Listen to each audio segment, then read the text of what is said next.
The Ballad of Johnny Arcane by Jim Nail, read by Jim Nail. Chapter 12, Welcome Traveler, Part 2.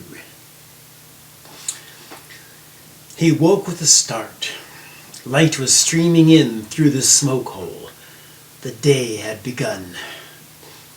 The only sound was a cackle of crows in the branches outside. His eyes, sanded with sleep and a fading vision of sweetness, he rolled up his bedding and gathered his things into the pack, deliberately so as not to disturb the silence. The sun was low in the east when he stepped out the door. He did not look back, but he could feel something like a bundle of heat or a wriggling of snakes behind him. Then a voice. "He's leaving." Another voice. "Be quiet. He'll hear you." His feet said, "Run." He told them, "No." Little arms inside his arms wanted to flail and break free, but he held them in and pressed forward. He clung to the trail, his lungs heaving while needles of fear pierced his back. He had never known such fear. He walked for 3 days and met no one. For the first day, his fear was so strong. His eyes took in nothing. He thought no thoughts. He walked crazily as one pursued, his legs wobbly, his lungs voicing little yips and yaps like a frightened coyote. There were lights in the sky above him. They moved around. He couldn't see them. He just felt them. They disturbed the air. They made the pollen swirl and dance when there was no breeze. They carved channels between the sky, and a power moved along these channels. It descended from the sky and it rose back up from the earth continuously. And there was something moving beside him, always some sort of creature slipping behind the brush and the boulders, keeping pace. He never saw it. He only sensed. Sometimes he thought he glimpsed it out of the corner of his eye, but when he turned, it was gone. Sometimes he felt his legs penetrate deep into the ground below the trail, and he felt something enter them from below, some kind of energy, warm and tingly. It moved upwards through his loins, along his spine. When it reached his heart, it spiraled a few times, then sank back down along its route until it emptied itself through his feet into the earth. The first 2 nights were warm and he slept under the stars. He ate most of the provisions that Maggie and Aunt had prepared for him in King Corn. On the morning of the 3rd day, he came across a field of wild cabbage, and he gathered up an armful, hoping to boil it for his supper that night.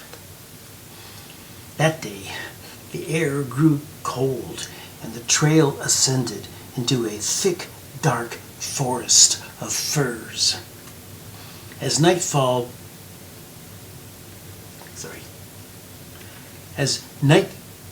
approached, the path took a sharp bend to the west. But the remnants of another trail continued north. It was overgrown with salal and chokeweed and riddled with rainwash. At its head, a board was nailed to a tree, but there was nothing written on it. This was it, though. Memory rushed in, like waking from a dream. Bearclaw had told him of this. This was right where it should be, the newest feature on his map of the known world, the threshold of the northern border. Deeper in the woods, He glimpsed an opening in the vines, square enough to have been made by a human. He thrashed his way toward it and found a small box-shaped chamber, perhaps once a hunter's blind, now completely covered with thorny blackberries. He built a fire outside the opening and boiled the cabbage in the last of his fresh water. It was all he had left to eat. In the musty chamber he lit a corn lamp, leaned against the backpack, folded open the map to the present quadrant, and located himself on the topmost edge. Yes. Beyond here there was no map. The time had come. He was no longer afraid. Tomorrow he would rise and step outside the known world. Something scuffled at the entrance. He looked up. A small animal stood there, a rodent, a marmot, perhaps. He didn't know the names of all the animals in the forest. A marmot, he would call it. The creature peered in and saw him, but did not flee. Johnny moved. He waved his arms. Still, the marmot did not budge. It ruffled its fur and twitched its nose. "Hello there, little brother," Johnny said at last.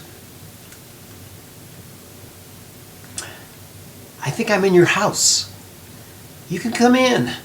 There's room for us both. Maybe I can find you something to eat." The rodent cocked its ear at the sound of his voice. It stood on its hind legs and scanned the interior of the blind as if to make sure that no one else was in there. Then it entered, but not directly. It slipped in sideways and hugged the wall, trembling a little.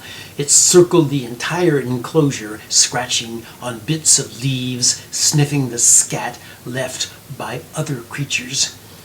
When it had made the full circle, it stopped before Johnny's outstretched legs and looked him straight in the eye. Johnny rummaged in his pack until he found a small chunk of dried cat meat at the bottom. He pulled himself to his knees very slowly, and he held the morsel out for the marmot to inspect. The marmot sniffed at it, wrinkled its nose, and turned its back intentionally. "It doesn't eat cat." Johnny shuffled through the pack, but there was nothing else to offer. Then he saw on the floor several leaves of cabbage that he hadn't fit into the pot. He took one and held it out. The creature perked up its ears, twitched its nose, and stood on its hind legs. It snatched the whole leaf out of Johnny's hand and secreted it into a corner of the room, where it gobbled it greedily like a starving child at a banquet. Then it returned for more. Johnny fed the rest of the cabbage, leaf by leaf. When he got to the last leaf, he refused to let go. The rodent tugged and tugged, then finally gave in and ate the leaf from his hand, down to the last green vein.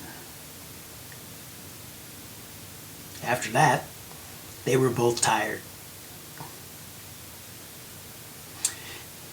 His sleep was punctuated by the sound of the marmot moving about the enclosure, nibbling on dry bits of bark, speaking in little squeaks and whispers. On several occasions it scampered across his back. Toward dawn, it settled down in a little hollow it had dug out next to Johnny's reclining ear. He listened to its rapid, rhythmic breathing, and a memory crossed his mind. Once, when he was sick and starving in a dark forest, a weasel had brought him a pheasant to eat. "Ah," he said out loud, "perhaps now I have repaid the debt."